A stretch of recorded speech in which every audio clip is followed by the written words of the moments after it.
Selamat malam, kawan-kawan Krafu TV. Hari ini sangat luar biasa karena kita kehadiran teman-teman aktivis 98. Dan ini juga mentor-mentor saya, senior-senior saya di aktivis 98. Hari ini ada wajah baru, host kita itu Bung Sani. Beliau baru pertama kali nih Bung Sani ya. Oh, siap. Ini ada mentor saya, senior saya. Kebetulan dulu sama-sama di STN. Saya tahun 94 diajak beliau ini ke kemah di situ gunung. Kita ngomong tentang betapa kejamnya Orde Baru. Beliau ini nih yang mengenalin saya tentang bencinya dengan Orde Baru. Bung Roso. Selamat malam Bung Roso. Selamat malam. Ini juga ada sahabat saya, Bung Tenri. Beliau juga seorang aktivis dan seorang lawyer handal. Banyak juga yang sudah dikerjakan, yang sudah dia mainkan di dunia aktivisan dan di dunia perhukuman. Wah, perhukuman atau dihukum? Nah, Bung Tenri. Beliau juga dulu aktif di 98, di FKSMJ, di Forkot, dan beberapa organ-organ pergerakan pada tahun 98. Nah, keren nih hari ini kita bahas apa nih kira-kira nih enaknya? Kita akan bahas tentang Neo Orde Baru, Bung Eko. Wih, emang karena ada berarti Orde baru lagi gitu? Neo-Nazi aja ada. nah, cocok Bung Teri. Oke, saya langsung aja ya. Siap. Terakhir itu mulai marak statement tentang Neo Orde Baru. Terus kemudian abang-abang berdua ini kan udah jadi aktivis di era Orde Baru gitu. Merasakan betul kekejaman Orde Baru. Bahkan pernah di penjara ya? Bung Roso nih. Ketika itu nih, abang-abang nih apa sih alasannya pertama untuk berlawan? Bagaimana sih kondisi ketika itu, Bang? Roso dulu. Bung Roso? Roso dulu. Ya, kalau bicara apa alasan dari waktu itu kita berlawan ya, pasti kita waktu itu saya di 92, kemudian ikut terlibat dengan teman-teman pergerakan dengan aktivis, terus kemudian di kampus kita mulai bersentuhan dengan kawan-kawan yang bergerak, dan dari sana kita mendapatkan materi-materi tentang bagaimana kemudian Orde Baru itu pada saat itu berkuasa, dan tentunya karena kita juga pada saat itu memang di tahun-tahun 90-an itu kan sedemikian kuatnya gerakan Orde Baru, jadi kita juga langsung mengalami, dan ketika kita melakukan aktivitas itu kita juga mengalaminya. Jadi ketika kita berdiskusi, ketika kemudian kita turun ke jalan mengajak teman-teman mahasiswa lain, mengajak sektor yang lain, buruh, kemudian petani dan lain sebagainya, kita melihat sendiri, kita mengalami sendiri bagaimana pada saat itu kita sedemikian dikekangnya kondisi pada saat itu. Di sana yang kemudian ya kita merasa bahwa kondisi ini harus dilawan, kondisi ini harus dihentikan, kondisi ini di mana tidak ada demokratisasi pada saat itu, tidak ada kebebasan untuk berbicara, tidak ada kebebasan untuk berkumpul pada saat itu harus dilawan. Itu ya alasan kita untuk melakukan perlawanan seperti itu pada saat itu ya. Kemudian kita turun, kemudian untuk mengajak teman-teman yang lain melawan. Ini tuh. Iya. Silakan Bung. Ada orang bertanya hari ini tentang Neo Orde. Ya kan, ini bukan berbicara soal bagaimana perilaku kekuasaannya itu harus sama persis. Ya. Ya kan? Kalau di masa Orde Baru itu segila-gilanya Orde Baru, ketika dia mau membubarkan aksi, dia masih ngomong atas nama undang-undang kegiatan ini harus kami hentikan. Ya, dengan aparat yang jelas datang. Ya kan? Iya. Jadi cara Orde Baru itu meskipun dia tiran, dia masih mengatasnamakan atas nama undang-undang kami bubarkan acara ini. Kalau hari ini kan begitu caranya. Berarti ini lebih parah daripada Orde Baru? Parah. Oke. Dia tidak lagi mempergunakan instrumen negara untuk menakut-nakuti rakyat, tapi dia membangun instrumen lain, ya, Oke.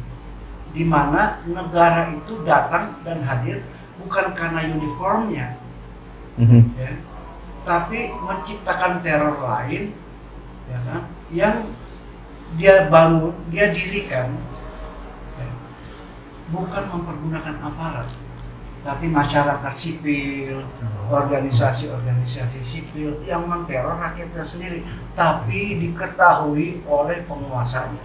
Oh. Ingat ya, di masa lalu banyak kejadian kemanusiaan atau pelanggaran terhadap hak asasi manusia itu terang-terangan dilakukan oleh aparat. Oke.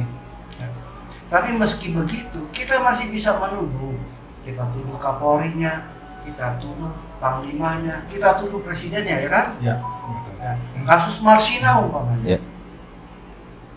Kita ada yang kita bisa kambing hitamkan negara. Saya mau tanya nih, rusuh Bawaslu, Oke. ya, Mei 2019. Kebetulan saya ini sebagai salah satu advokat yang mendampingi korban rusuh Bawaslu. Dalam peristiwa kerusuhan di Tamrin, ya sekitar Bawaslu itu Ya, ya. ada 8 orang meninggal dunia. Mhm. Ya, Betul. beberapa di antaranya anak-anak. Oke? Banyak yang ditahan dan istilahnya disel lah. Iya, betul. Ya.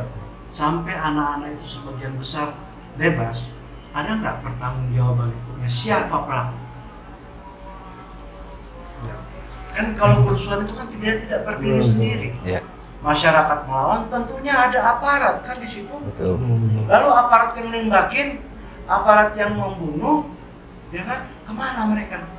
Siapa yang bertanggung jawab terhadap 8 orang yang meninggal? Di seputaran Tanah Abang sampai di mana tuh? JDC, Jakarta Design Center. Kan dikejar-kejar sampai itu kan? Ya. Nah itu, kita tidak melihat ada pertanggungjawaban negara di dalamnya. Pertanyaannya, sama nggak dengan Orde Baru? Tentu tidak sama, maka kita namakan dia New Orde Baru. Sebagaimana terjadi di belahan dunia lain, ada yang namanya neo-Nazi. Mhm. Memang neo-Nazi itu sama persis dengan Hitler kan tidak? Betul. Tapi instrumen, cara berpikirnya itu sudah nyaris sama. Tapi kan gini Bung, Hmm. sekarang ini tetap lah di medsos masih boleh orang komentar. Zaman Orde Baru tidak boleh. Komentar-komentar langsung dibrandel kalau itu memang menyerang pemerintah. Betul. Nah, sekarang masih boleh lah. Nah, apa masih bisa dikatakan ini demokrasi? Sementara tadi pola pikir pemikirannya masih pakai gaya-gaya Orde Baru lagi, gimana tuh? Zaman Bedainnya? Orde Baru tidak ada undang-undang yang bernama ITE. Oh, oke. Ya, Subversif tapi ada itu, udah subversif. Orde Baru. Ya kan? Kalau masa lalu Mhm. dengan undang-undang subversif, negara yang tadi saya katakan tadi, dia berhak mengatakan atas nama undang-undang saya bubarkan, saya tangkap. Ya kan? Kalau sekarang juga kan sama undang-undang ITE itu. Dia tidak menangkap, tapi dia menjerat dalam hukum yang diciptakan. Iya. Kita boleh bebas. Di zaman Soeharto juga bebas ngomong, ya kan? Tapi begitu ngomong ditangkap. Lalu bedanya apa dengan undang-undang ITE ini? Anda bebas ngomong, ya kan? Oke. Iya, iya, iya. Tapi ketika ngomong tersinggung mereka dengan undang-undang itu, mereka bisa kemudian memenjarakan kita, mengkriminalisasi. Kriminalisasi. Kalau zaman Orde Baru masih ada pembedaan antara tahanan kriminal Mhm. dan tahanan politik. Ya kan? Ya. Kami ini dulu kalau ditangkap, ditahan itu Masuk ke tanah politik ya? Iya. Kriminal, pasalnya dianggap kriminal, tapi kategorisasinya itu tahanan politik gitu loh. Jadi kita tuh bergengsi gitu loh zaman Soeharto. Oke. Tapi kan bukan berarti zaman Soeharto lebih baik ya daripada zaman sekarang, atau sama buruknya, atau lebih buruk ini, atau bagaimana, Bu? Kecenderungannya negara hari ini mempergunakan apa yang kita sebut dengan autokrasi. Bukan autokrasi ya, autokrasi Autokrasi. legalism. Waktu crazy. Oke. Ini pinggir jurang ngobrolnya. Jadi hukum itu sebenarnya diciptakan untuk menjerat orang-orang kritis, orang-orang yang kemudian memprotes kebijakan negara itu lebih dikit tangkap, ya kan? Kalau dia nggak menangkap, dia suruh orang lain, tukang sopir bajai kayak tabrak dari belakang, ya kan? Atau disenggol kayak sama Mumpung ada teman-teman aktivis yang memang kebetulan juga orang hukum. Ini kasus MK gimana ceritanya nih? Wah ini dahsyat juga nih kasus MK nih. sebenarnya begini kan, orang bertanya, Gibran itu bukan potret dari dinasti politik, ya kan? Karena yang mengajukan judicial review itu tidak ada hubungan Keluarga. semenggah atau keluarga. Yang dimaksud itu kan bukan yang menggugatnya, ya, tapi majelis hakim yang berada dalam persidangan itu. Di dalam hukum ada yang disebut dengan nemo iudix in causa sua. Ya. Jadi orang yang memimpin persidangan itu tidak boleh punya hubungan kepentingan antara yang berperkara. Dalam hal ini yang berperkara siapa? Bukan pelapornya, bukan penggugatnya, tapi akibat dari Keputusan itu. penggugatan itu. menguntungkan siapa? Kan kebetulan kan menguntungkan ponakan. Oh, paman sama ponakan ini Iya. ceritanya. Oh. Maka azas nemo iudex in causa sua itu Iya. harusnya dipakai. Itulah kemudian kita bisa melihat dalam keputusan MK dikatakan terjadi pelanggaran etis. Ya. Etik beyond the law. Orang menciptakan hukum, perundang-undangan, regulasi, konstitusi itu kan awalnya dari etik dan moralitas. Iya, harusnya dasar itu ya. Iya, nggak boleh dong hukum itu berdiri tanpa etik dan moralnya. Jadi memang skenario besarnya dimainkan ini karena setelah diputuskan dinyatakan bersalah tetap jalan tuh hasil keputusan. Ini bukan apa istilah dari skenario-nya di MK, skenario-nya di Jokowi. Oh. Karena Jokowi sejak awal di pikirannya itu membangun apa yang kita sebut dengan despotisme. Despotismenya tidak seperti Soeharto, ya kan? Tapi mempergunakan instrumen hukum, ya. Jadi seolah-olah legal oleh hukum, dan dia lakukan itu. Akhirnya apa? Lembaga persidangan, lembaga hukum di Republik ini ketika masuk dalam persidangan itu seolah-olah para pengacara, para ahli hukum itu menjadi apa yang kita kenal dengan devil advocate. Ya. Jadi ya udah lo bertarung gagasan aja, tapi keputusannya sudah goblok. 9 hakim MK, 4 diantaranya itu menyatakan dissenting. Oke? 2 itu menolak, 3 itu concurring, Oh, iya. ya kan? Kalau dalam bahasa pemilihan umum nih atau di lembaga-lembaga yang ada abstain, memilih, abstain dan menolak, Oke. ya kan? 4 orang menolak bos, 2 abstain, ya kan? 3 menerima. Kalau kita pilih berdasarkan komposisi ini yang menang siapa? Bukannya yang menolak 2, 4 ya? Dissenting. Oh, dissenting. Ya dissenting itu yang menolak. Menolak ya. Yang terima itu kan 2, 3, 3. ya kan? Kok bisa lolos ya? Karena majelis hakim itu ada satu forum yang namanya rapat permusyawaratan hakim sebelum dibacakan, ya kan? Tapi kalau memang betul itu berdasarkan komposisi tadi, Iya, komposisi tadi. 4 dissenting menolak berarti, yang 2 menerima, Salah yang 3 harusnya ya. menerima, yang 2 abstain. Harusnya kan yang menang yang menolak dong. Iya. Kalau bicara soal komposisi itu, disinilah kita melihat bahwa bangunan konspirasi itu sudah terjadi sejak awal. Iya. Nah, ini kita bukan ngawur, tapi setidaknya begini. Kita saja dalam membuat pernyataan atau kita kemudian ditanya untuk membuat kesepakatan, kita tuh harus ditanya, apakah Anda dalam tekanan? Atur, ya kan? Betul. Apakah Anda sehat jasmani dan rohani? Ya kan? Kemudian apakah Anda tidak mengalami gangguan jiwa? Ya. Coba itu kita balik masukkan ke MK. Ini konspirasi sejak awal sudah diduga di sini. Lalu pertanyaan, siapa yang berani menekan MK? Ya. Kalau MK itu ada kekuatan yang berani intervensi, berarti paling tidak itu kalau tidak sejajar, dia pasti lebih tinggi. Kita nggak mungkin lah sejajar itu menekan, mempengaruhi bisa, ya kan? Tapi yang pasti lembaga di atas itulah yang kemudian mengintervensi. Pertanyaannya lagi, siapa lembaga di atas MK itu? Ya kan? Apa lembaga di atas MK itu Hakim Pengadilan Negeri? Mungkin. Bukan. Apa? Ini siapa nih? Siapa? Kalau menurut saya Jokowi. Jokowi. Iya. Jadi kita cerita aja nih. Kayak saya, mungkin Bung Sani juga. Mungkin kita berempat lah. 2014 dukung Jokowi. Karena kita melihat ini ada sosok yang memang kita anggap bagian dari masa lalu, bagian dari Orde Baru tentunya, bagian dari cerita terkait dengan banyak lah masalah HAM segala macam. Akhirnya kita lawan tuh 2014. Jokowi kita dukung karena ini yang terbaik menurut kita. 2019 juga. Ternyata memang kekuasaan kalau menurut saya tuh nikmat juga ya. Jadi ketika berkuasa di 2019 perjalanan kok terjadi seperti ini?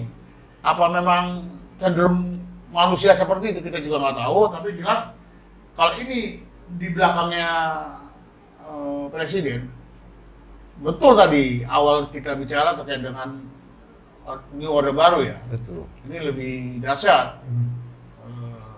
Tapi kita bicara serius-serius masalah hukum. Coba nih terkait dengan perkembangan hari ini nih politik nih. Oh, sebentar. Oh, apa tuh? Sebelumnya saya mau coba tanya, Kak. Kalau untuk putusan MK-nya sendiri ya, itu efek kedepannya yang cukup mengkhawatirkan itu apa sih, Bung?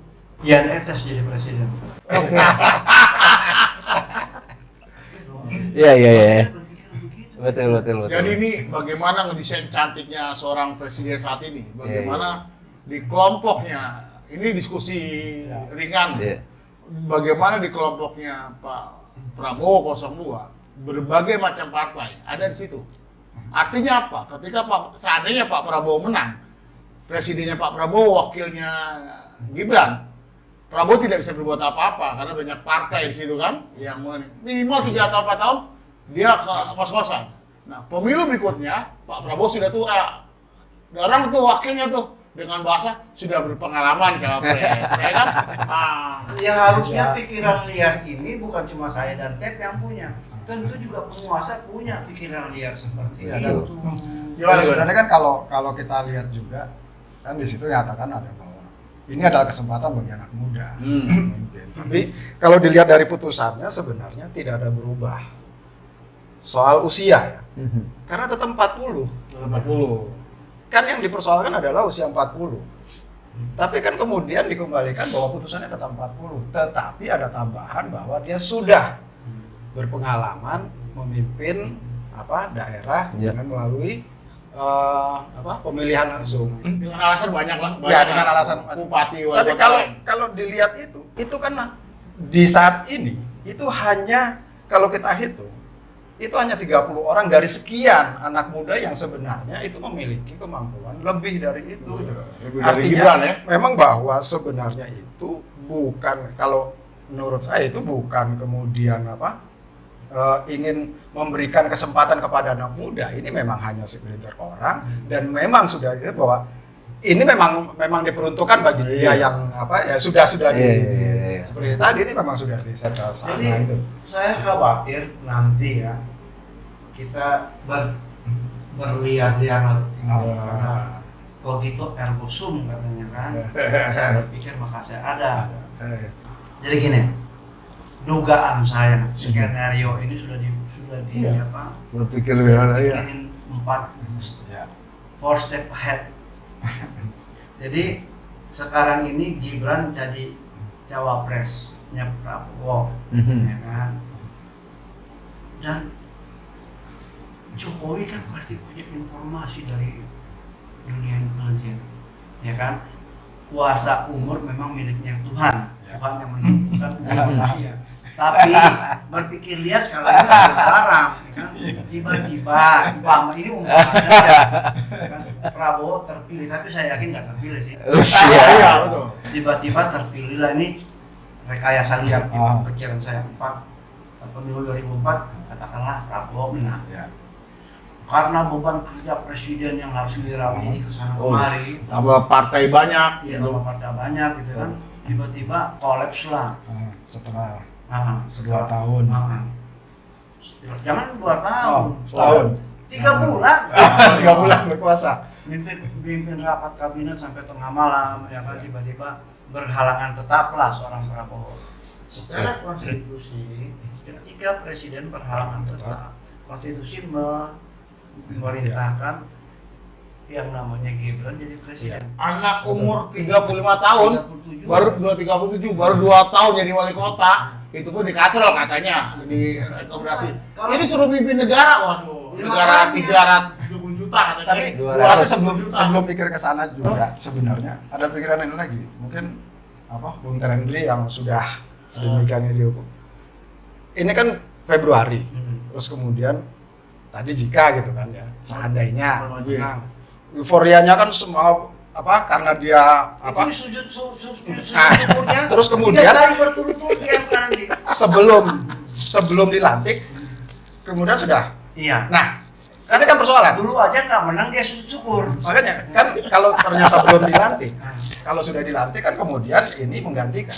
Betul. Kalau sebelum dilantik, Vacuum of power. nah itu persoalan. Bisa. Itu kan persoalan lagi. Iya. Bisa terjadi seperti kejadian pada saat Soeharto.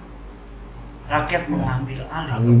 yang Karena itu kan rentang waktu dari Februari sampai Oktober itu cukup lama. Gitu loh. Kita bisa melihat bangunan sistem hukum yang terjadi hari ini. Kita masih belum selesai soal pikiran liarnya. Oke. 3 bulan kemudian Gibran jadi presiden. Oke. Dia berpikir dong. Ini kita lihat-lihat dulu nih, lihat dulu. Sekarang yang etes umurnya kalau nanti tahun 2029 yang etes umurnya 16 tahun. Oke. Kan? Tahun 2034 yang etes udah 19 tahun. Tapi ketua umum PSI nggak diperhitungkan apa? Nggak dipertimbangkan. Itulah lagi. Kita kan bicara tadi two step ahead. Jadilah itu. Nanti ada lagi yang mengajukan judicial review. Oke. Tetap tadi normanya 40 tahun, tapi pernah jadi cucu presiden, pernah jadi anak presiden. Tapi janganlah. Kita nggak boleh nyinyir. Itu nyinyir. Uji itu jadi kaisar terakhir Tiongkok saat usia 2 tahun, bos. Ingat loh. Apa itu kekaisaran, Bung? Apakah RI sekarang udah kekaisaran? Sekarang ini bedanya apa? Republik rasa kerajaan kan? Ini betul-betul jajan kita udah masuk jurang nih sekarang Ini Eko. kita bicara asik. Tapi kalau kita lihat teman-teman kita yang di situ sebelah gimana? Itu kan motivasinya banyak. Bisa karena uang, bisa karena untuk gagal. Masa harga diri kita dulu teriak-teriak tolak Orba, dulu teriak rejim militer segala macam, masa berubah gara-gara uang? Kecil banget mereka. Teman-teman ini kita. Semua itu bisa berubah orang. Kan tadi saya katakan tadi. Nilainya beda. Iya, nilai. Oh, nilai. Kita kan begini. Kalau saya ya, kita itu menjadi aktivis dulu. Itu kan karena nilai manusia. Ya kan? Ada kita melihat petani di Rancamaya, petani di Cimacan, Badega, banyak kasus-kasus tanah yang kemudian memanggil kita untuk turun bersama rakyat. Apa sih yang mendasari kita tuh untuk bersama-sama rakyat? Nilai etik dan moralitas kita. Padahal apa? Nggak ada hubungan kita dengan rakyat itu. Betul. Ya? Nggak, sama sekali nggak ada hubungan. Kenal juga enggak. Tapi ada nilai kemanusiaan yang kita perjuangkan dari hal itu. Ya. Dan kita tahu pada saat itu siapa orang yang kemudian mempergunakan derita rakyat ini untuk mengeksploitir dia mau naik pangkat kah, dia mau dapat jabatan kah, ya kan? Kita tahu bos, kita bisa urut satu-satu siapa tokoh-tokoh militernya yang mempergunakan derita rakyatnya untuk naik pangkat, ya kan? Dan yang lebih parah lagi, negeri ini tidak kunjung baik karena kita memiliki hipokrisi. Kita ini munafik, ya. ya kan? Betul. Kita berbicara lain ketika hati kita juga mengatakan hal yang lain, ya kan? Dulu kita terang-terangan menolak dia, kita lawan 2014, kita lawan 2019. Betul. Ketika 2024 masa iya kita memaafkan, ya kan? Kita mau memaafkan orang karena kita diberikan kasih oleh Tuhan. Rasa sayang itu kita diberikan oleh Yang Maha Kuasa. Tapi persoalannya, ketika saya memberikan kasih, rasa kasih kepadanya, memberikan rasa sayang kepada dia, itu sudah harus bertanggung jawab terhadap nilai kemanusiaan yang dia langgar itu minimal ya. Ketika proses hukum tidak terpenuhi, ya kan? Dia harus dengan terang-terang mengatakan, saya minta maaf atas kesalahan saya di masa lalu. Dan Jokowi sudah mengeluarkan impres loh tentang pelanggaran HAM yang pernah terjadi di masa lalu. Jalan ke hari ini? Kalau itu jalan, capres itu kena nggak? Nah, Harusnya ini dong yang melatari kita. Kita ini orang hukum, ya kan? Terus saya harus dipaksa berdamai dengan kondisi itu? No, saya nggak mau. Saya akan lawan sampai kapan? Karena ada persoalan kemanusiaan yang belum selesai. Dan ingat, kasus hak asasi manusia itu tidak ada kadaluarsanya. Nah ini yang perlu diberitahu ke masyarakat, khususnya milenial Gen Z yang pada saat reformasi, saat di Orde Baru belum lahir bahkan tidak tahu sama sekali kan gitu. Adik-adikku, mahasiswa-mahasiswa baru, generasi baru, kalau kalian tidak pernah menyaksikan bagaimana kejamnya Orde Baru, kalian bisa jalan-jalan ke Perpustakaan Nasional, ya. Kalian baca bagaimana rakyat terpanggang di Ciledug, bagaimana rakyat terpanggang di Ramayana Klender. Ada ribuan orang di sana. Terus kalian juga bisa baca-baca sedikit. Sampai saat ini ada puluhan mahasiswa yang tidak kembali, diculik, hilang. Entah mereka dibuang di mana, itu masih gelap. Lalu atas nama kontestasi politik kita kemudian melupakan itu. No, demokrasi itu bukan sekedar hak kita untuk memilih, tapi demokrasi juga adalah hak untuk hidup bermartabat. Karena demokrasi itu diciptakan untuk hidup yang bermartabat. Kenapa demokrasi hari ini istilahnya from bullet to ballot, dari peluru kemudian menjadi kotak suara, supaya perpindahan kekuasaan di masa lalu yang mematikan banyak orang, membunuh orang, itu beralih ke kotak suara. Artinya apa? Perpindahan kekuasaan yang kejam. Kita kemudian menciptakan sistem baru yang lebih beradab, di mana kita memilih orang tidak lagi mengorbankan nyawa gitu. Suara ya. Cukup perpindahan dari peluru ke kertas suara. Kan itu kita membangun peradaban. Itulah kemudian oleh Naomi Klein dikatakan demokrasi itu bukan sekedar hak untuk memilih dan dipilih. Demokrasi itu adalah hak rakyat untuk hidup bermartabat. Ya. Kemudian saya berkata berulang-ulang kali dalam beberapa forum. Rusaknya hukum di Indonesia hari ini yang sudah pernah disinggung oleh sastrawan besar Indonesia, namanya Pramudia Anantatur. Pramudia Anantatur mengatakan, jika ahli hukum tidak tersinggung dengan pengkhianatan hukum hari ini, selayaknya mereka menjadi penyapu jalanan. Kenyataan. Iya, artinya apa? Demokrasi dan hukum itu dipersiapkan untuk membangun peradaban yang lebih baik, lebih maju. Kalau kemudian itu menjadi lebih mundur, lalu masa depan apa yang kita bisa harapkan? Gitu loh.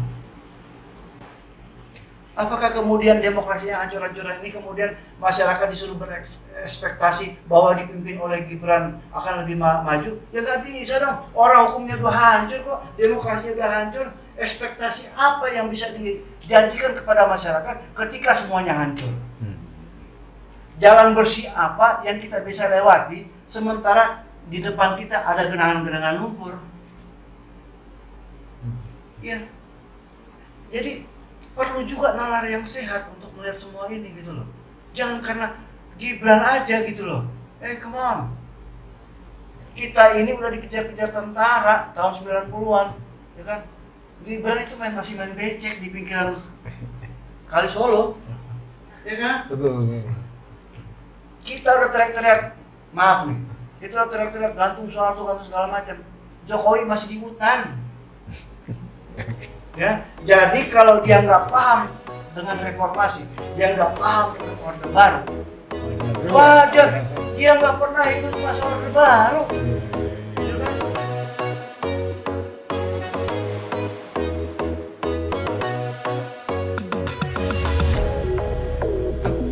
Oke, Bu Roso. Kadang-kadang atas tema demokrasi, misalkan, apakah Gibran kan juga warga negara Indonesia gitu, punya hak yang sama pula gitu. Apakah dia nggak boleh ikut berkontestasi juga di Pilpres ini? Monggo, Bu. Iya. Kalau kita bicara soal apa, boleh mengikuti kontestan sebagai kontestan mengikuti kontestasi ini, ya tentunya kan ada aturan. Betul. Nah, aturan itulah yang sebenarnya kemudian kan kita mempertanyakan juga, ya kan. Mari kita lihat putusan MK, di mana bahwa kemudian putusan MK tadi juga sudah demikian rapih nih sama Bung Tendri paparkan. Kenapa kita kemudian juga menolak itu, walaupun kita juga saya sendiri mengakui ketika putusan itu keluar, saya sempat sampaikan juga kepada teman-teman bahwa putusan ini adalah putusan yang mengikat. Kita memang tidak bisa melakukan apapun terhadap putusan itu, karena dia putusan MK yang harus dilaksanakan. Tetapi kemudian ada MK yang melakukan sidang terhadap majelisnya, ya kan? Yang dimana ada putusan bahwa ternyata memang ada pelanggaran etik terhadap putusan tersebut. Oke, benar bahwa putusan itu adalah putusan yang mengikat, yang kemudian Gibran itu memang dia bisa menjadi bagian dari yang mengikuti kontestasi itu. Tapi kita lihat bahwa putusan yang cacat etik ini kan menjadi satu pertanyaan, bahwa sebenarnya masuknya Gibran juga adalah satu masuk sebagai sebuah kecacatan etik juga yang harus dipertanyakan juga gitu loh. Bukan kita kemudian melarang dia untuk ikut kontestasi tersebut. Kan seperti itu. Bukan kemudian soal, kalau kita bicara soal demokrasi bahwa semua yang ada di sesuai dengan putusan itu, sesuai dengan aturan yang ada di KPU, bahwa yang masuk di sana ya dia bisa ikut dalam kontestasi. Berarti memang karena prosesnya tuh cacat secara etika ya. Proses itulah yang kita pertanyakan. Ya, makanya kalau saya mempergunakan logika saya, sesuatu yang cacat dan sesuai dengan yang saya pahami etik beyond the law, maka saya menolak itu yang masuk ke tanah, bahwa kita nggak boleh masuk pada norma baru yang diperintahkan. Menurut saya, keputusan yang diambil secara cacat itu tidak harus berlaku. Ini yang tadi saya singgung di awal, bahwa Mahkamah Konstitusi atau pengadilan ini hanya menjadi devil advocate, ajang daripada devil advocate dalam pengertian yang benar maupun dalam pengertian yang salah. Gitu loh. Hukum itu kan membuat kita harus berpikir keras mencari jalan keluarnya. Tapi apa yang terjadi di MK itu, sebelum terjadinya MK ada kesalahan prosedur, bukan saja pada etik, tapi pada prosedurnya, bos. Yang tidak diadili kan prosedurnya. Betul. Yang diadili cuma etiknya. Tapi kalau kita bicara soal prosedur, bagaimana kita bisa menghasilkan keputusan yang baik? Prosedurnya salah. Artinya calon sekarang sudah oke lah, apapun ceritanya kita, dasar latar belakangnya juga sudah kita sampaikan, tetapi mau tidak mau sudah jelas KPU sudah memutuskan nomor 1 Anies Muhaimin, nomor 2 Prabowo Gibran, nomor 3 Ganjar Mahfud. Tidak. Artinya bila ini jalan terus, pasangan calon Prabowo dan Gibran cacat secara sampai hukum. hari ini saya masih mengupayakan perlawanan hukum terhadap ini semua. Saya, Petrus Haryanto dan Azwar Furkutiama di dibantu oleh pengacara Patra MZ. Saya melakukan gugatan perbuatan melawan hukum, ya, yang dilakukan oleh KPU. Itu yang satu. Saya juga melakukan gugatan kepada DKPP menyangkut keputusannya KPU meloloskan Gibran dan Prabowo sebagai calon presiden. Karena ini sederhana saja ya, Gibran itu dan Prabowo mendaftarkan diri mereka sebagai kontestan pemilu 2004 pada tanggal 25 Oktober. Ya, masih mempergunakan undang-undang PKPU tahun yang lama ya? PKPU yang lama. Ya kan? Tanggal 25 loh, Bos. Kemudian PKPU itu kan harus dirubah setelah ada revisi. Hasil dari itu ya? Hasil dari putusan MK. Iya. putih Iya. seharusnya. Ya. Revisi dulu dong beserta dengan DPR. Memang terjadi pembicaraan itu antara DPR, Komisi 2 dengan KPU. Tapi itu terjadi pada tanggal 3 November. Ya kan? Jadi pertanyaan saya, Gibran dan Prabowo itu pakai yang mana? PKPU yang mana? Ya. PKPU yang belum Seharusnya dirubah kan? yang belum dirubah. Iya. berarti. Kalau belum berubah berarti mengacu Tapi ke dia putusan sebelumnya. belum ada tambahan Wali kota. soal sudah pengalaman. pernah. Iya. Artinya kalau bahasa hukum itu berjenjang Iya. kan, menimbang, memutuskan, memperhatikan, ini nggak ada.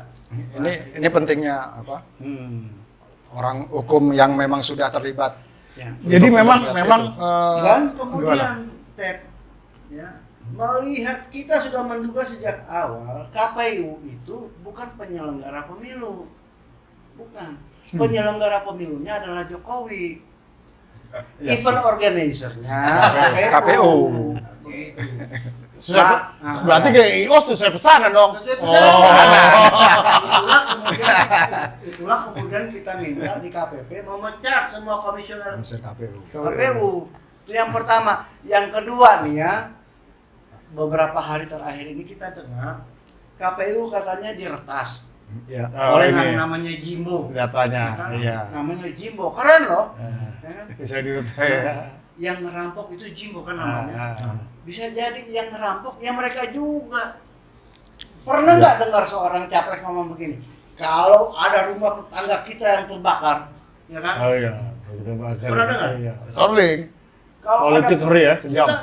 kita rampok rumahnya. Ya kan? Inilah kejadian KPU diretas.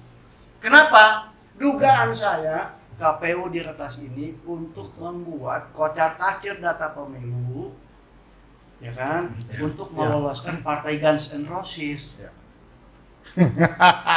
Ya kan? Menarik nih. Ini patut kita bercuriga karena Iya. KPU itu cuman event organizer-nya yang tadi saya bilang sejak awal memang sudah didesain. Artinya semua rangkaian ini ya sudah dipikirkan jalan keluarnya akan seperti apa. Jadi saya dan teman-teman tiba pada kesimpulan kalau atau jika mau menyelenggarakan pemilu 2024 ini dengan jujur, adil, bermartabat, itu pemilunya harus tanpa Jokowi. Ya kan? Caranya kan orang tanya, Oke. gimana caranya kalau pemilu nggak ada Jokowi? cuti atau gimana? Dia bisa cuti, ya, sampai putaran kedua itu terselenggara. Putaran pertama selesai nih kalau cuti dia. Iya. Oh. Cukup satu putaran. Bahkan kalau dia cuti, sekalian dianya cuti selamanya. Oh, bukan saya yang ngomong itu. Wajar dong kita marah. Iya. Iya. Jadi bisa dimengerti nggak kenapa Mas Gun marah? Iya. Ya kan? Kenapa Rosso marah? Iya. Butet marah. Ikrar Nusa Bakti marah. Pendukungnya lu semua itu. Koni Rahokindini marah. Iya. Andi Wijayanto marah. Saya juga marah. Saya itu jadi tim suksesnya Jokowi sejak 2012. 12. Gubernur. Saya punya fotonya. Kalau yang lain cuma cerita-cerita. Saya ada buktinya. Dari saya masih jelek, masih ganteng, sampai saya udah jelek, Gantengan siapa sekarang? gantengan Jokowi. Oke. Nih, oke, tadi sudah dilakukan pengajuan ke mana tadi? DKPP. DKPP. Nah, lanjutannya gimana? Potensinya persentase berapa persen? Begini, Roso tahu, kau juga tahu, seluruh rakyat Indonesia tahu. Tidak ada rakyat itu menang melawan negara. Tidak ada. Jadi negara bicara bukan Bisa- penguasa. Iya. Oh, negara beda salah sama penguasa. Penguasa yang di negara yang diwakili tentunya ada. Oh. Kau pun harus yang kayak gitu. Negara tentu ada penguasanya. Oke lah, dulu kita teriak-teriak masih mahasiswa. Iya. Sekarang posisi mahasiswa hari ini gimana nih? Nah, Ngomong tadi itu tuh. Nah. Saran ke mahasiswa ada di kita sekarang itu. saya kemarin itu hadir dalam mimbar bebas di UIN. Iya. Ya kan? Saya tidak mau intervensi atau kemudian memprovokasi masyarakat, mahasiswa dalam hal ini, gitu kan. Kita itu cuma berharap bahwa apa yang kami rasakan hari ini itu sebangun dengan apa yang teman-teman mahasiswa rasakan. Dan kami siap kok. Roso, saya, Ted, ya kan? Ente juga pasti ketika memang pada titiknya kita harus turun dan kembali mengingat jalannya sejarah Republik ini. Ya. Yang kata Bu Mega, negeri ini didirikan dengan berdarah-darah gitu kan, Betul. dengan perjuangan. Perjuangan. Banyak mahasiswa yang mati, buruh, petani, tiba-tiba mau dibelokin jalannya sejarah ini oleh seorang yang bernama Jokowi. Ini harus kita lawan. Dan ingat Pak Jokowi ya, Anda itu tidak sehebat Soeharto. Jadi kalau Anda menakut-nakuti kami tidak akan pernah takut. Karena seorang jenderal bintang 5 di masa lalu, 25 tahun yang lalu tumbang di tangannya rakyat bersama mahasiswa. Ingat itu. Ya, dan kalau kita lihat sekarang ya, dari kemarin kemudian putusan MK dan berjalan segala macam, teman-teman mahasiswa juga sekarang sudah mulai bergerak. Ya. Artinya nggak kemudian diam ya. Kalaupun memang kita lihat masih banyak yang kemudian bilang bahwa di mahasiswa sekarang mereka yang nggak tahu Orde Baru karena dulu mereka masih kecil, tapi banyak juga teman-teman mahasiswa yang sekarang ya melihat dari putusan MK itu sendiri, terus kemudian majunya Gibran dengan sokongan dari aturan yang sedemikian rupa dilakukan itu, ya mereka juga marah. Dan sekarang sudah beberapa kampus di beberapa daerah-daerah mereka melakukan perlawanan itu, dan ini tentu akan terus ya. Ini akan terus, dan kita juga akan terus mendorong mereka untuk melakukan itu, untuk melakukan perlawanan itu. Kita juga menyambangi beberapa bem-bem untuk dialog. Mereka mengajak juga apa yang menjadi suara mereka ya. Jadi mari kita teringat lah sama. dulu Dan ini. kalau kami sudah turun ke kampus-kampus, waktu yang akan datang itu tidak akan lama lagi. Jadi teringat lah dulu ini Jogja ini awal pergerakan juga nih mahasiswa kan. Kemarin sudah Ya. mahasiswa Jogja sudah bergerak, Sudah mulai bergerak. geser kemana-mana nih. Ya. Semoga ini bagi kami hanya satu sebetulnya, Indonesia ingin jadi lebih baik. Ya. Itu saja, tidak ada yang lain. Ya kan betul kan? Ya. Jakarta itu. Itu tujuan kita bersama. Bukan kita mau bikin situasi makin tidak menentu, tapi kita ingin bahwa rel yang sudah disiapkan dari reformasi dibentuk eranya sampai saat ini, sampai yang ke depan, dan sampai Indonesia emas katanya 2045 katanya. Itu kan kata kau di Indonesia Emas. Iya, katanya kan. Kalian yang hinang ini kok berarti dapatnya. Ada 3 kontestan hari ini, ya kan? Yang satu udah terbukti jahat. Minimal dari ucapan sendiri, saya mencuri. Ya. Persoalan hukumnya kita berikan saja. Tapi Oke. dia mengaku loh. Mengaku. Ya. Berarti kita ada kontestan. Ya. Dua-duanya masih Masih baik baik lah lah. ketimbang yang ini, ya kan? Tapi dalam hitungan saya, dalam keyakinan saya sebagai orang hukum itu sejak semester pertama diajarkan tentang konsepsi keadilan. Saya lebih yakin Ganjar Pranowo dan Mahfud MD untuk memimpin Republik ini. Pasal hukum ada ya, Pak Iya, Mahfud ya? dia paham konsepsi anak hukum itu. Jangankan itu, sebelum menjadi pengacara, kita itu dilatih di lembaga bantuan hukum mengadvokasi masyarakat tanpa digaji. Ya kan? Kesadaran kita aja itu untuk membela hak-hak warga sipil. Oh, jadi dukung Ganjar Mahfud nih? Kalau saya iya. Oh, Punya organ berarti namanya apa? Gerak Mega. Oh, apa tuh singkatannya? Gerakan rakyat menangkan Ganjar. Wow, langsung to the point ke kenapa Oh, saja. iya. Apa nih namanya? Oh, Ini nama orangnya. Tapi sudah sudah deklarasi dukung Ganjar Mahfud. Tapi namanya Kawal 98. Benar kata kawan kita. Sebelah juga ada Kawal 98, bisa kita ada sesama. Jadi ya, semua ada kawannya, mana-mana. bisa swing gitu. Bahasa Wadipilo keluar itu. Udah jelas. Kalau saya juga udah jelas bahwa saya nggak akan mungkin dan tidak akan pernah memilih Prabowo. Itu catatan. Clear ya. Clear sudah ingat dulu bahwa saya memang menolak. Tetapi Sudah memang menolak. ini memang menarik. 3 pasang ini paket lengkapnya memang ada di Ganjar dan Pak Mahfud. Kenapa? Pak Ganjar sudah pengalaman lah di birokrasi kan, di eksekutif pernah di Dan mereka Legislatif. sudah dua-duanya terlatih untuk melegislasi. betul. Ya. Ingat loh ya, presiden itu dan DPR itu punya hak konstitusional untuk memproduk legislasi. Betul. Presiden bersama-sama DPR ya kan, melahirkan atau membuat undang-undang. Itulah kenapa presiden dan wakil presiden itu perlu orang yang mengerti hukum untuk menciptakan hukum yang berkeadilan. Begitu nanti dia masuk ke DPR, enggak kayak sekarang, ya kan lahirlah undang-undang yang oleh kawan-kawan diledekin kerja itu. Oh, dan kita kerja. Omnibus Law. Cilaka. Cilaka. Undang-undang cilaka. Cilaka. Ya kan?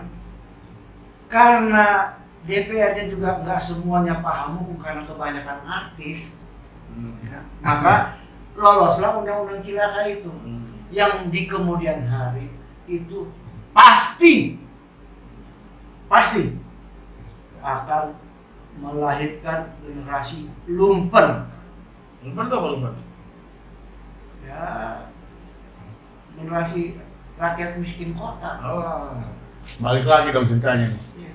Gitu deh. Iya. Udah kita coba simpulkan aja bahwa kalau ini jalan terus, sementara tadi sudah disampaikan secara hukum cacat etika, ya kan? Ini jalan terus 1, 2, 3, KPU sudah putuskan berjalan terus debat sampai ada ke pemilihan presiden di Februari tanggal 14. Betul. Kan? Hari Valentine katanya. Betul, Valentine. Hari Kaisar. Ternyata ini yang dianggap cacat jalan terus, pengajuan ke DKPP segala macam kandas setengah jalan karena tadi sudah bilang lawannya negara, ini pengen buktikan bahwa ini ada permasalahan besar, cacat. Ternyata mereka masuk nomor 2 lah misalkan, kita putaran kedua nih misalkan, berarti dilanjutkan lagi. Dampaknya bagaimana tentang demokrasi kita nih? Dan bagaimana hasil itu? Gua disclaimer dulu deh. Ini kan kita tidak bicara cacat dalam pengertian disable ya. Oh bukan. Ini cacat hukum. Sorry, Tapi bukan kalau cacat pakai analoginya, masa iya kita kemudian dipimpin sama orang cacat, bukan cacat disable ya? Ya. Mau nggak dipimpin sama orang yang cacat moral, cacat etik, cacat hukum? Itu kan? Iya kan Iya. kita udah tahu dari tadi kan udah diawalin Rosso udah nggak percaya sama pemilih ini apa aku udah nggak percaya itu dengan pemilih orang ini cuma tahu saya udah dikondisiin menang yang nomor 2. Iya. Bagaimanapun caranya harus menang. Kenapa? Karena untuk melanjutkan cerita itu kan, IKN. cerita tadi nih menarik lagi nih. Tapi kita selesaikan dulu nanti kita berikutnya sekaligus closing statement nanti kan. Oke. Oh sebentar Bung Ted. Kan banyak yang bilang bahwa pemilu yang akan datang ini yang menentukan adalah generasi Z dan milenial. Sementara kemarin ada ketua partai yang begitu tanya tentang kesejaman Orde Baru dibilang saya belum lahir gitu. Nah itu kan tantangan tersendiri tuh ya. Tantangan tersendiri. Bagaimana tuh Meyakinkan ya. meyakinkan generasi milenial dan Z ini untuk paham sejarah bahwa Sadar. supaya kita tidak salah pilih gitu. Jangan orang dengan tangan yang berumuran darah itu yang kita pilih. Gimana Bung Rosso? Ya. Ya yang pasti sekarang kita memang ini pekerjaan berat. Ini pekerjaan berat. Demokrat sekarang, karena ya itu tadi diwakili sama ketua partai itu yang mengatakan dia waktu itu masih kecil, dia nggak tahu apa itu zamannya Orde Baru segala macam, ya kita nggak pernah tahu itu. Tapi inilah tugas kita untuk menyampaikan kepada yang namanya Gen Z, milenial dan sebagainya itu bahwa ya persoalan yang ada pada saat di Orde Baru waktu itu tidak bisa dilupakan begitu saja, bahwa ini memang harus disampaikan. Tapi kritis-kritis loh anak milenial, dia bilang buktinya kok anak 98 dukung yang bermasalah itu. Nah itu gimana? Ya sebenarnya banyak juga yang kemudian demikian kritisnya, yang kemudian juga mempersoalkan putusan MK, ya kan, bahwa putusan itu memang putusan yang cacat, putusan yang jelas-jelas memihak. Itu banyak dari Gen Z sendiri, dari milenial sendiri yang menyatakan itu. Tapi kita juga itu yang tetap terus harus kita kampanyekan, itu yang harus tetap kita sampaikan, baik kita di ke masyarakat umum, lewat kampus-kampus dan sebagainya, itu yang harus tetap kita sampaikan agar sejarah panjang bagaimana kita melawan Orde Baru yang sedemikian indahnya itu tidak kemudian dengan enaknya saja, saya tidak belum lahir kok waktu itu. Saya nggak tahu. Iya, maksud saya gini, terbantahkan cerita kita bahwa dia ini seorang penculik. Terbantahkan cerita kita bahwa dia masuk dalam Orde Baru. Terbantahkan cerita kita tentang bahwa dia bagian dari sejarah kelam. Kenapa? Karena toh anak-anak 98, aktivis 98 itu dukung dia. Ini kan sudah mulai kritis. Saya ditanya begitu bingung saya jawabnya. Gimana itu? Ya. Begini, ini kalau kita bicara ini bukan karena so tahu dan jangan kemudian ini menjadi beban untuk menyerang kembali, ya. Para orang-orang baik, para santo-santo, para nabi-nabi juga kan ditentang oleh mereka sendiri. Jadi berpindahnya suatu kelompok, berpindahnya suatu entitas kan ada motif. Kenapa orang yang dulu mereka lawan tiba-tiba mereka temenin? Sama seperti orang nih, bukan mau mendiskreditkan mereka. Ini hanya cerita saja. Sama seperti orang dulu dikasih agama sama Tuhan. Lo boleh pilih mau Tao, mau Konghucu, mau Islam, mau Kristen, ya kan? Mau Buddha, mau Hindu, monggo, ya kan? Tiba-tiba mereka jadi ateis. Tiba-tiba mereka jadi kemudian satanis. Lebih percaya sama setan daripada sama Tuhan. Kan begitu saja. Tuhan memberikan kita tuh free will, kebebasan berkehendak. Ya. Tidak juga kemudian orang bisa melarang orang yang diculik mencintai penculiknya. Ada filmnya itu namanya Stockholm Syndrome. Stockholm Syndrome. Ya kan? Boleh. Dan itu lazim terjadi. Bagaimana kemudian tingkat rayuan yang diberikan. Ini jawaban yang bagus ini buat teman-teman milenial yang mempertanyakan itu. Ingat loh, dia mempopulerkan tagar kami muak itu milenial dan Gen Z loh. Iya. Kami muak. Oke Bu, saya udah kasih waktu nih. Sebentar lagi harus cut. Closing statement. Bung Rosso, monggo. Ya, kalau dari saya buat dari kondisi ini, saya mau bilang bahwa teman-teman yang sekarang ini kemudian memilih ke Prabowo, saya mau bilang bahwa di 2014, jelas-jelas 2014 kita melawan, menyatakan bahwa memang Prabowo tidak layak untuk memimpin Indonesia. 2019 pun kita menyatakan seperti itu, bahwa sebenarnya tidak layak untuk memimpin. Dan 2019 itu sebenarnya dia sudah habis, sudah tidak lagi Selesai harusnya. sudah selesai.